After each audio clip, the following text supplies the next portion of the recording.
What is going on, guys? Happy Monday. We are back with yet another Instagram live. I feel like I think I've done it every Monday since like November, maybe the month before, so I'm doing pretty fucking good. Plus for me. But I have the pleasure of being joined by Amy Steele.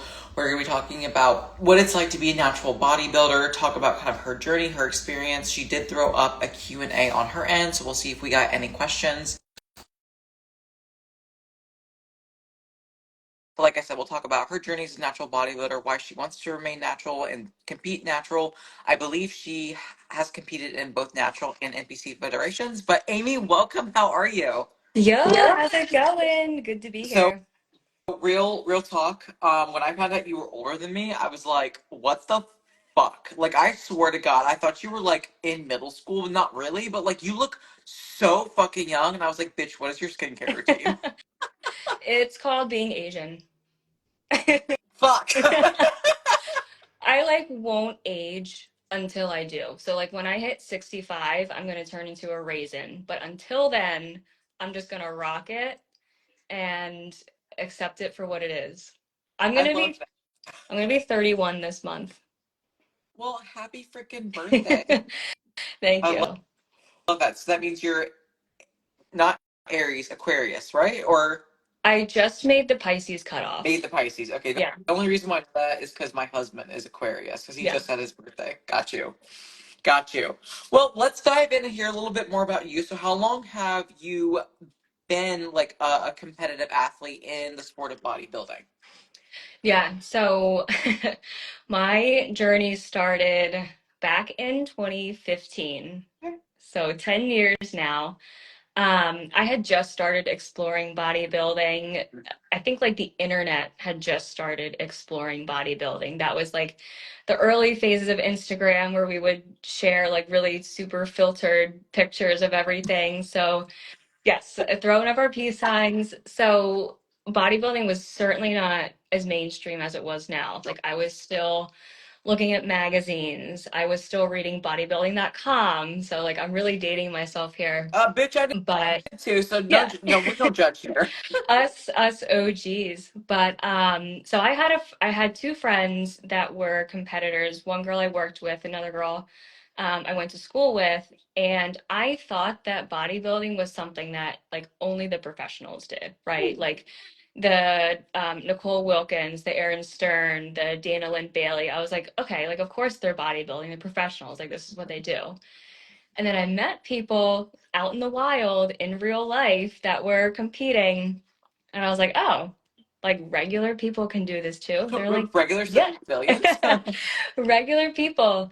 So I had been working out really for a couple of years though at that point. Like I've been in the gym. My mom is super, super active. She's, I'm not going to say her age, but she is still doing burpees and running circles around people, and she can collect Social Security. She is like an He's inspiration to me. collecting Social Security, Yes. but yet cashing checks. I Hell love that.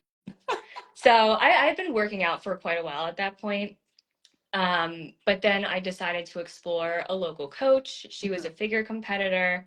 And at that time, I wanted to compete in figure. I really liked that figure look at that time. It was very different than the figure look we have right now. So I hired a coach. We did like a 4.5 month prep for my first show. Mhm. And that was in 2016.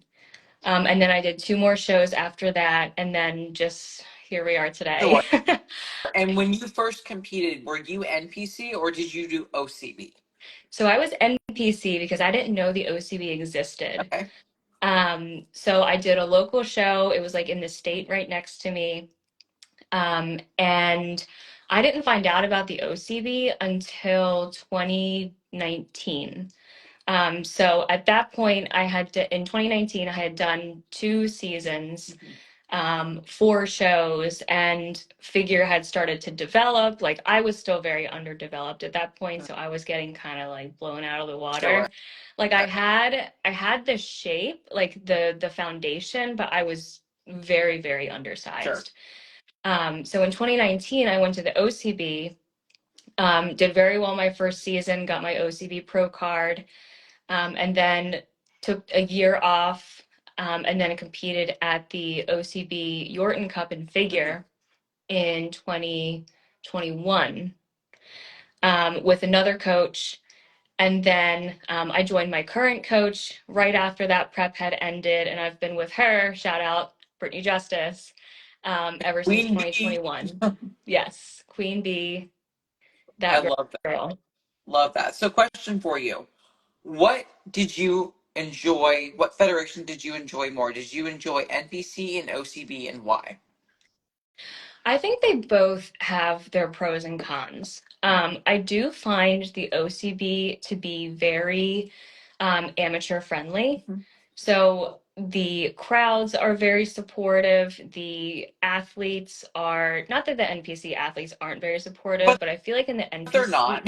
NPC, in the NPC, I think people, like the majority of competitors, very much treat this like a job. Yeah. And in the OCB, I typically find that competitors are there um, to compete, but also to have a good time.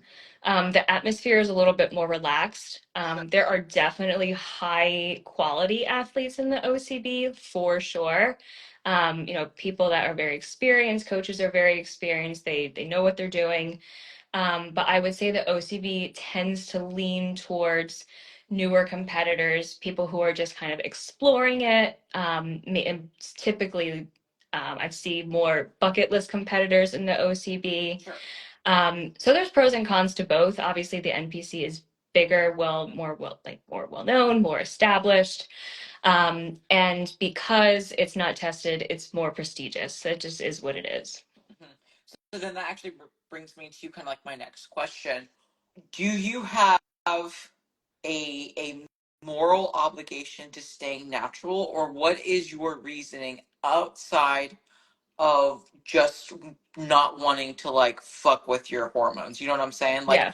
then please don't let this come across as like, why aren't you drinking? Because like I'm Right, an right. advanced competitor, like I'm very open and honest about it, but I also admire the fuck about you staying completely natural. So like, can you tell us through like your thought process as to like why that means something to you?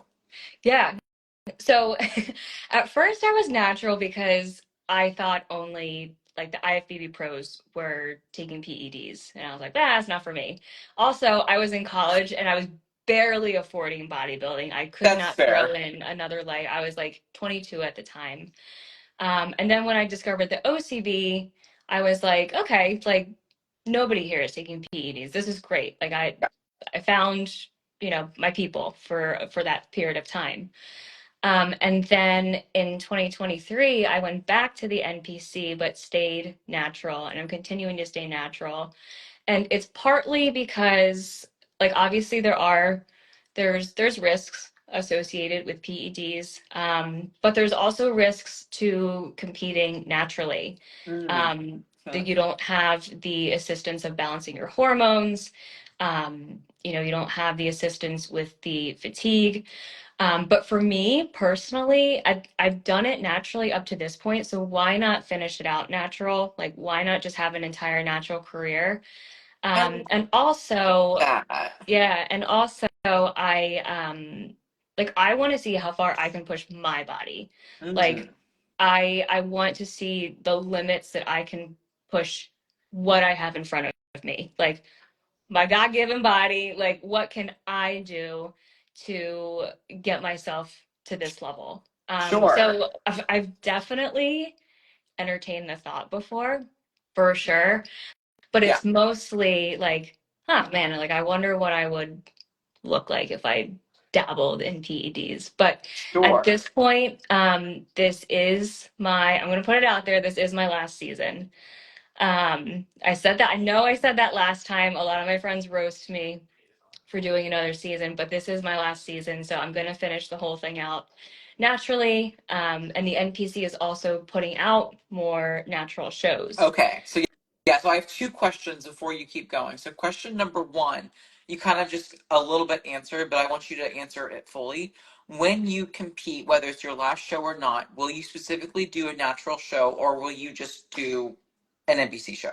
Yeah, So I didn't know going into this season that they would have a natural pro qualifier in May. So the Pittsburgh Power Festival in May is a natural pro qualifier. There's already one in the Mhm. fall. I did not want to extend my season into the I don't blame fall. you. So going into this season, I had originally planned on doing either Junior USA's or Junior Hmm. Nats.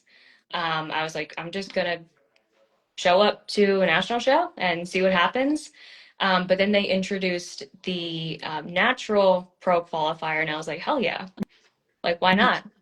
And then, if that doesn't go the way we want to, then I'm gonna jump into a regular national show. And because I know I can hold my own there. I love that. Okay, so you do the pro qualifier, and because it's a pro qualifier for naturals only, you win and you get your pro card. Correct? Yes. That's Yeah. exciting. I love that for you. Okay, well, definitely good luck, and we'll obviously continue to follow you along in Queen Bee because I know you guys are going to have a very successful prep. But going back to what you said about, like, oh, I've done natural this long, I want to see how far I can push myself. So, my question is to you, especially since you already noted that natural athletes have their own challenges about not balancing hormones and fatigue. What if you get to the point where you push your natural physique too far and you have to do HRT? Is that something that you'd be willing to do, or what would you feel about it, knowing that that was like either you maybe repair naturally, but maybe not, like maybe you push too far and like bill came due, or would you accept the help of HRT? Do you get what I'm Yeah. getting at? Yeah. Yeah. Yeah. I think I've been pretty successful at this point in natural competition. I've always gotten my cycle back within 6 to 8 weeks. Mhm. And that is mainly due because I'm in very good hands. Sure. I know a lot of natural competitors who have struggled with that, and untested competitors who've struggled with that. If God forbid my hormones do tank, then I certainly would, because I Okay. want to have optimized health, and if I need some assistance in getting there, especially considering like we want to start a family down the road, that's certainly something that I'd be willing to do. It's not that I don't, not that I would refuse the assistance. It's Mhm. that for the purpose of competing, I don't feel that it's necessary for me at this time. Got you. So then another question, I more just want to hear your opinion because like everyone's allowed to have opinions, but do you view enhancements as a form of cheating, or since you are a 100% natural competitor, let's say you were to do an NPC show where it's like not tested, how do you feel about going up against enhanced athletes? You think it's fair? Do you think that because you decided to do a untested show that that's your decision? Like, walk me through your thoughts there. Yeah, I mean, it's my choice to do an untested show, so, all bets are off. Sure. And yeah, and I don't, if it's not tested for, then it's not cheating. I certainly encourage people to be smart Yep. about it, do their research. But I have beat those people before. So, I love that. Yep, you answered, I don't want to say correctly, but correctly, because you took ownership over the fact that you willingly participated in a untested federation, and you also tested on something else, touched on something else. You were still able to beat the enhanced people, which should tell everyone listening or watching that it's not the drugs that will make or break or guarantee a W. In fact, like, depending upon what you're using and how much and the care that you are with your coach, maybe you're worse off because you're using enhancements, especially if you don't know how to use enhancements. And so exactly. I really liked that perspective because, like, I can preach all day that like it's not the drugs that make the athlete, but I use drugs. So who the fuck is gonna listen to me? They're like, well, you're biased. You use enhancements, and it's like, yeah, okay. Well, I'm also just on basic ass TRT, fucking leg pressing 350 pounds, which I've never done, even with super subs. So like, Right, it's not the drugs doing the heavy lifting. And if they are exactly. doing the heavy lifting, then sweetheart, you got bigger problems than just primo. Oh, hell yeah. I love that. So I know that we are on time because you have a kick-ass interview, which good luck to you after that. But Thank did you. you happen to get any questions for us to go through? Um, yes. So one was what was different this prep than previous preps? And I'll start, I guess so, prep with my current coach versus other coaches in the past. At this point, I've had four coaches, and I've learned a lot from all of them. I completely respect all of them, and most of them were doing what they could with the information that they had at the time. But since working with Britt, I've worked with her for 4 years now. And this is the longest that I've stayed with a coach, and it's also the longest. Um, and because of that duration, she's been with me through two reverses, two growth phases, a prep, a fat loss phase, like fat loss health phase, and everything. My life is in a spreadsheet. Like you can document it all the way back to when I joined. So having that accountability for 4 years, we've been able to avoid health complications. We've been able to avoid injury. We've been able to avoid putting on too much body fat, which has made for a significantly not easier, but Smoother. smoother prep. My protocols aren't as aggressive. Like I'm doing right now, I'm just got bumped to like 500 calories of cardio, which is about like 27, 28 minutes for me 5 times a week. And my previous prep, I was doing 4 days a week, 25 minutes. Like that's it. Because we've been so locked Right. in. Yeah. And previous preps, like I would keep things pretty moderate in the off season. Like I wouldn't go off the rails. Like I wouldn't, go binge, go crazy. But I did let myself, have more moments of enjoyment than Uh-huh. I have in the past couple of years.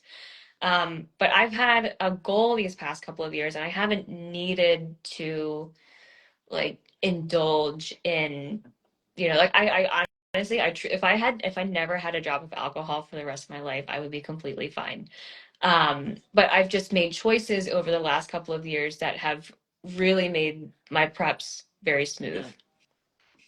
I think that's great. I think it's a great answer because at the end of the day, it's like whether you're natural or enhanced, our foundations should be identical, in my opinion. Like the self respect that you have for your body when it comes to how you fuel it, your training, like, basic health supplementation, stress management, like all of those should be held pretty standard across the board with mild fluctuations based on your personhood and what your context is. But like as a natural athlete, the one caveat is because you're not using enhancements or you're not even using basic TRT, you get less wiggle room when it comes to like slip ups because like Yeah. talk about like 0.1% mattering, it does for you. Because like there are some people that can just skirt Yep. because like, oh, I'm using drugs, doesn't fucking Yep. matter. Even though that's not how it should be. Like some drugs especially can cover up really shit habits. Because Right. as natural, you don't get that luxury, Right. which, in my opinion, makes you more respectable because every ounce of progress you have earned because you had to, versus those that use drugs. Yes, they earn progress, but there are some people that, again, let the drugs do the They heavy lifting. lean they lean on them a little bit. Oh, yeah. They're like, Um, yeah, you got me, yeah, bud. yeah. Just a little extra right here. I love it. I love it. Did you get any more questions? What supplements I'm currently taking? Creatine.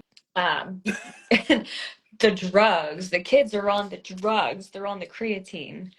But my supplementation routine is anything that you can buy at a regular supplement shop.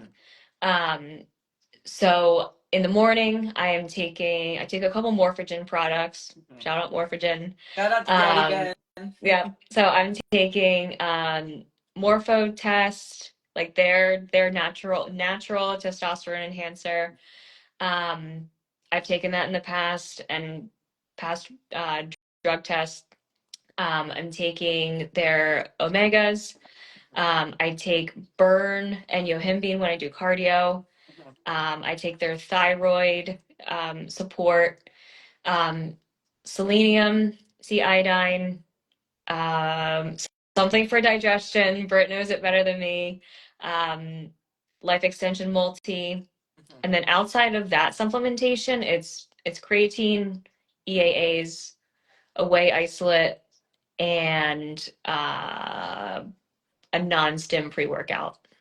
I think that's great. And to give people perspective on what it's like as an enhanced athlete, I take everything because I'm also in prep. I'm just fatter than her, which is I'm just not as further along as she I was is, like, but you're the only week 3, right? Like, yeah, exactly. So okay, it's like okay. people are like, "How is prep?" And I'm like, "Still fucking fat. Like it's fine, not that big of a We're, deal." But yeah, to give people perspective on like what I take, I literally take exactly what she does, except I don't use whey right now.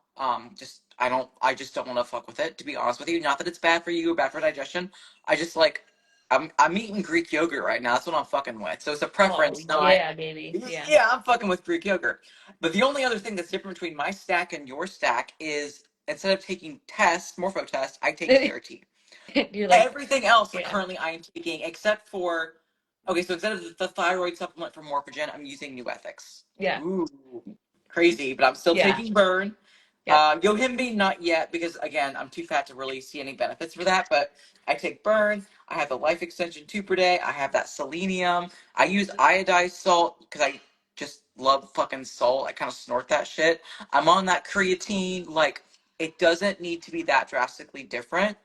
But when you are, especially in prep, as a natural, you also have to think like maybe food might have to get a little bit lower. Not always, but in the off chance that you have to really dig because you can't rely off of more intense supplementation like clenbuterol, for example, or replacing thyroid hormone like using T3, T4, like you might benefit from an extra like magnesium complex or more right, vitamins and minerals outside of just like a general multi. Hence why she's taking a multivitamin, thyroid supplement, and yep, selenium. Like the multivitamin already has those thyroid supporting stuff, but she likely would benefit from a little bit more, especially as she gets leaner, especially as food gets slower. Like that's just the name of the game. But at the end of the day, like it doesn't need to be super complicated, but it does need to be customized.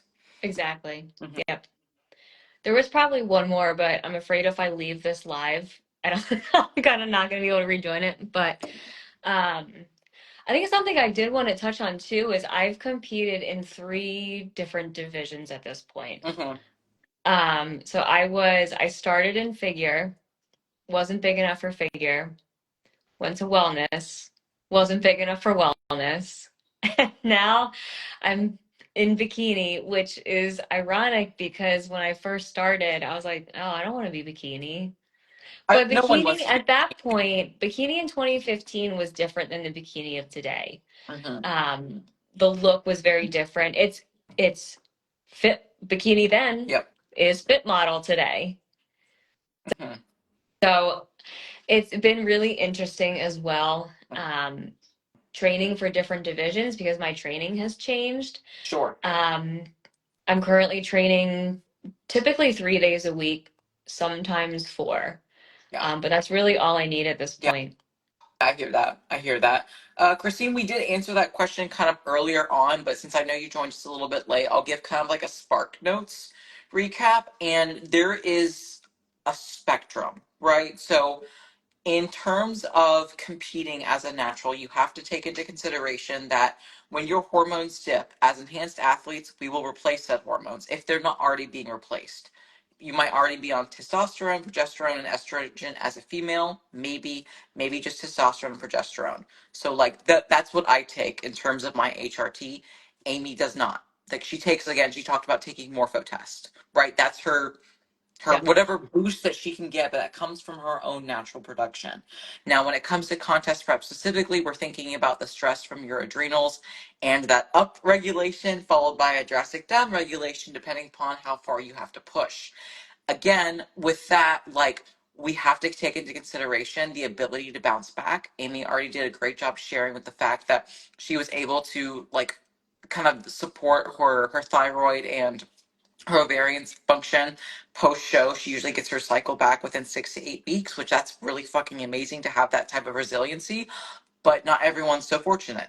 I was not. Like, shit didn't happen for me post show, but granted, I was not in the place to get it back properly, which goes back to a really good point of working with the right coach for a long enough period of time to develop not only that work relationship, but to also learn how to work together for the client's benefit to bring their best, right? So I think it is really important to understand there are risks and rewards regardless of how you prep. If you're just replacing hormones, in my opinion, yeah, that's going to be the healthiest, but when we're getting dick skin lean, that's not fucking healthy no matter No. how you swing it. But on the other hand, if you are an enhanced athlete and you're being a complete chuckle fuck with your drugs, that's not healthy either. So Right. it's a spectrum. Everyone's different, but it's like, are you replacing to replace?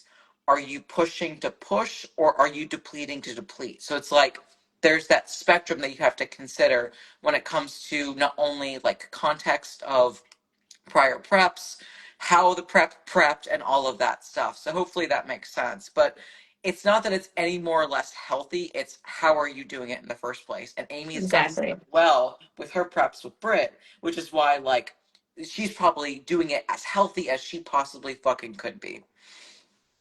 Hell yeah. Hell yeah. Hell yeah. Good question, though. I think it was one of those things where it's like, we want to do bodybuilding as healthily as possible, no matter if it's contest prep or extreme off season.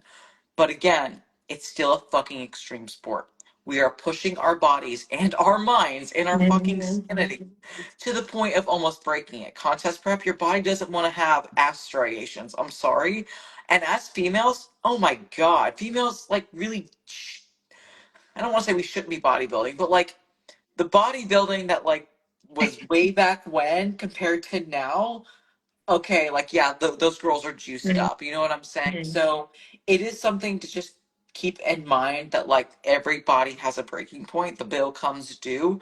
So be smart about it in both seasons of your bodybuilding career. So that way, much like Amy, she's been doing it since 2015, like 10 years versus blowing a bunch of gear up your ass for 2 years in the hopes that you get a pro card. Crashing out. And yeah, you crash out, your health is shit, and you're like, fuck bodybuilding. Yeah. And to add to that too, communicating with your coach. And is your coach requesting the right biofeedback? So your stress levels, are you still getting your menstrual cycle? What does your digestion look like? So Yes. in terms of staying as healthy as possible, being highly communicative and tracking that biofeedback will keep you as healthy as possible in this, and your coach will know when to push, when to pull. Because ultimately, the goal is to get you out of it healthy. It's not to get on stage, crash out, and then need HRT. Um, so we want everyone to enjoy it. We want everyone to be as healthy as possible. Agreed. Agreed. Amy, thank you so much for your time tonight and asking me to come on and talk about natural bodybuilding. I really do appreciate just hearing your journey, but then also hearing how Britt helped you to be better. Like, since she's one of my best friends, it just like, it always solidifies that you surround yourself with good individuals that want to see not only other good individuals do good work and bring their best, but also the community as a whole to make sure that we keep leveling up. But good fucking Yeah. luck on your job interview, dude. Thank you. Thank you. And good luck with the rest of your prep. And we're going to finish this out strong. Hell yeah, we will. Guys, thank you so much for your time and watching us, whether you watched us live on Instagram or whether you're catching us on the YouTubes. I appreciate your support, and we'll catch you next Monday. All right. Bye. Peace.